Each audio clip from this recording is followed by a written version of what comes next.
I was never happy at work. I love kids and theoretically loved what I did, but I was counting down the minutes.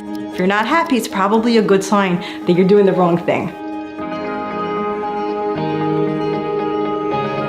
And I spent a few years reading every book on the subject, taking every test that I could find. And the problem with most tests is that they tell you what you should do without figuring out what your lifestyle is, what your career goals are. Many of my clients are parents, they want flexibility. So to me, that's part of the picture, because there's the things that you're good at, and there are things that you're good at that you just don't want to do for a living.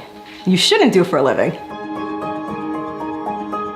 It's a matter of figuring out what are the things that you're good at, what are the things that you enjoy doing, and what are the things that the world will pay you well for. When you can hit that spot, which thankfully I found, and I can come into work exhausted, and then at the end of a session, totally recharged. And that's the feeling that I want every single person to have when they go to work. And thankfully, that's really what I've been able to do for people. A lot of what I help people do is helping them earn more money in the things that they're good at. Once we hone in on what your superpowers really are and what you're contributing to your employer, oftentimes we can easily double salaries, and it's one of the most fun things to do.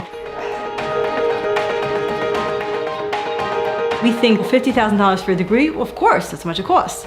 But to make sure that I don't get the wrong one, for some people it's a new concept, but then it's like, oh, I'm gonna spend $500 to $1,000 figuring out what I should do before I spend $50,000 on the wrong degree. It's a pretty easy equation for most people to figure out, that is a great investment. My only agenda is for you to leave the session knowing that we figured out what it is that you wanna do and with a plan to go and get there.